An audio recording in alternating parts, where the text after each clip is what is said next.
Welcome to another episode of ChitChatChai, where we chit chat. And have some chai. Today we're talking about the challenges that people face. So in today's day and age, we see a lot of people that, especially on social media, everything just seems bright and rosy. You know, everything seems like it's going great. What seems bad? Why aren't you happy? You know, why don't you have a six-pack? There's so many things going on, but I think one thing that people need to ground themselves into is that every single person on this planet, no matter what situation or what circumstance you're going through, no matter how privileged you are or what you've achieved in life, everyone goes through a certain challenge or numerous types of challenges. And we're going to dive into a couple of them today. So, Amin, have you gone through any personal challenges yourself? Or what do you think would be a challenge for you in the future? In the future, all I can literally think about is flipping exams. Yeah, well, that's an educational challenge, right? Yeah, educational challenges because I'm in a degree for like a couple more years. So and I think medicine is one of those degrees where it doesn't end. it's You've done 1 year, forever to go. it's like really scary because you hear about the people like the years above you in uni who are saying, oh yeah, the exams get harder, man, good luck. Yeah. And then even the junior doctors, oh yeah, it gets even harder. And then what the flip?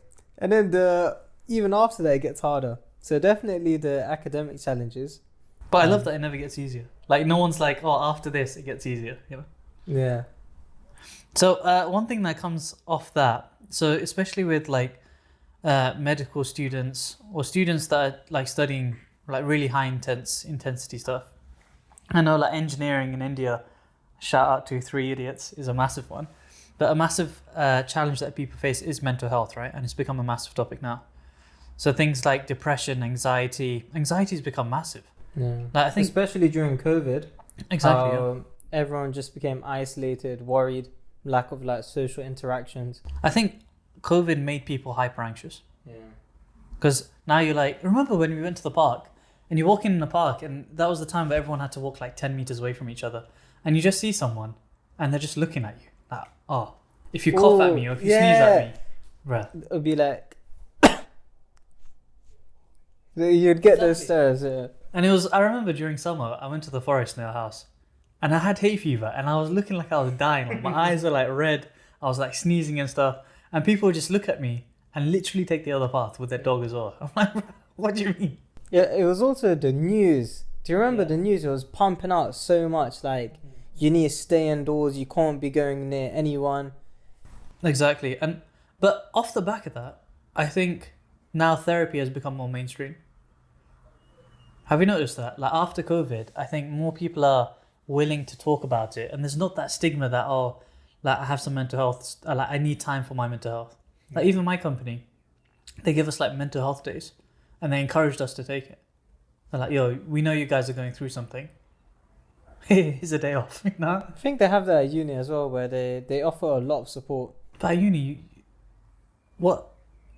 You can take a day off anyway. No, as in like people actually like communication skills and all that stuff, and they feel like very isolated although you're surrounded by so many people.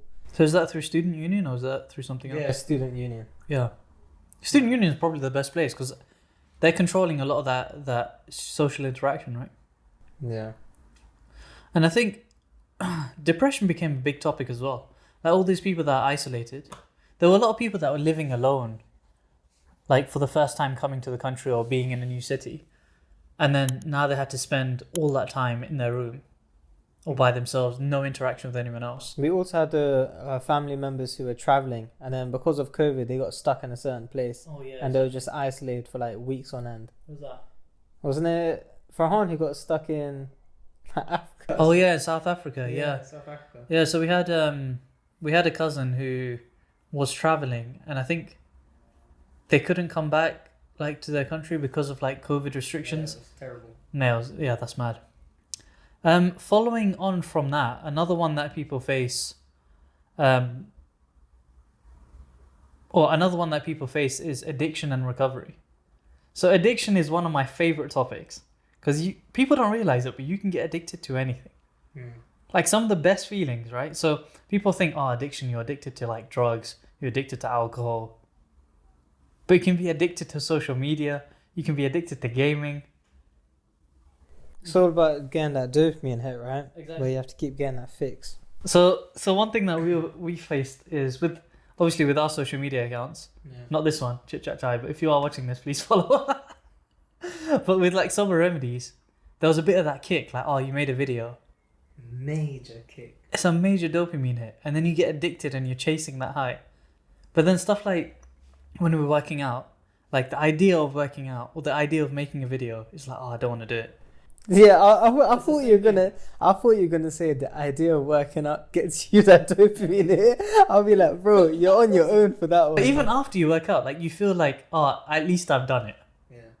But you only get that dopamine hit after weeks of doing it, and then you look in the mirror. Yeah. You get me? Like, I didn't get a dopamine hit. I was just like, oh, I'm just gonna do it because I want to be disciplined. But I didn't see results for weeks. It was painful. So addiction is a big one. And then I think like the path to recover from an addiction is so difficult because it's so deep rooted in like habitual things that you're doing, or there could be some psychological effect onto why you're gaming so much. So you might just be bored with what you're doing, or you don't want to face a challenge that you know is coming. So you'd rather feel good in the short term, but then to the detriment of the long term. I feel like it goes against like your animal instinct as well, because on one hand you're getting like instant pleasure. Why would you want to stop? Yeah. But then if you use your actual like common sense, and in Arabic it's called isn't it called tawakkul? Isn't it tawakkul? I don't know. I'm not sure. Anyways, but like with animal instinct, if it feels good and it's short term, just continue to do it. But like using your actual brain, like the knowledge we've been given, in the long term is actually bad for you. You know, the animal instinct one is interesting as well, because in the short term you can do whatever to feel good in the short term, right? But then in the long term, you know you're gonna have to eat. You know that your animal instinct also wants to be better or do better things. So yeah, just control the animal inside of you. And if you don't know how to, listen to 3 Days Grace, Animal I Have Become. That was good tune though, back in like 2010. Another big one is poverty and financial struggle. So I didn't realize this, but in the US, there's like a massive percentage of people living paycheck to paycheck. And it goes back to like self-gratification, right? Like people are living paycheck to paycheck. Either, it's not always self-gratification. Sometimes they do need to pay their living costs. And like they're in such a difficult position that they can't save any money going forward. And it traps you in that poverty trap. Like you can't do better. You can't save to achieve something else. Where they get stuck in like the same like workspace, for example, no improvements because they're just... Yeah, so imagine like you're a hard laborer, right? You're doing like 10-hour day shifts. You're doing that for minimum wage. Or sometimes you might not even be doing that for minimum. It might be less than minimum in some illegal places. And then when you come home, there's like you don't have the energy to do anything else. 10 hours, 8 hours of sleep. You have 6 hours. It's barely anything. Yeah, exactly. Like you're going to eat. You're so tired, you need to recuperate. It's like you get trapped in that poverty trap. And then if you have children as well, and you're like a single parent or single mother or like whatever the situation is, you can get really stuck in that poverty trap. And that goes back into the mental health. Then that seeps into your mental health. Then that feeds the addictions because you're looking for something to get you out of that. That poverty trap and financial struggle is massive. And that's why, like recently during Ramadan, like obviously in Ramadan you're meant to pay like zakat, and you're meant to like resonate with the people that are less fortunate than you, or in positions of less privilege. And we made an agreement between us that we actually want to do more volunteering in our communities.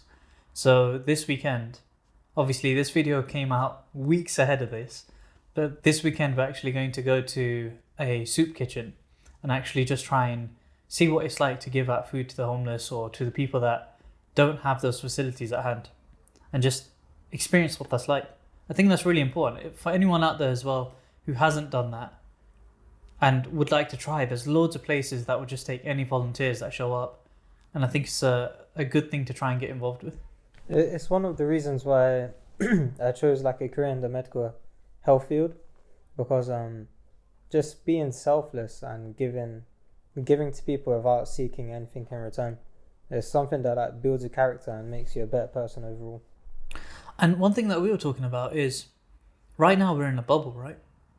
Like, we're at home, we're doing like loads of things that most people don't really see, and we don't get exposed to many other people. So in this bubble, we don't actually see people that are less fortunate. Like, we were just walking around now. I won't tell you where I live, but we were walking around now and we saw like an abundance of homeless people, people that are less fortunate. And like, we would never see them usually, right? And we don't interact with them at all. They're like almost alien to us. So I think by us doing this, we're at least engage with it. And I think being selfless isn't something that, like, you're not, some people are born with it. Like the nurses out there, respect to you guys. But I think it's just something that you can like almost practice in a sense. Like by us exposing ourselves to it, like being more in that environment, we soften our hearts to it. I think it's like similar to worship because you don't really get anything in return and like Immediately, yeah. yeah, it's just you just feel good for doing it. Yeah. That's the beauty about it.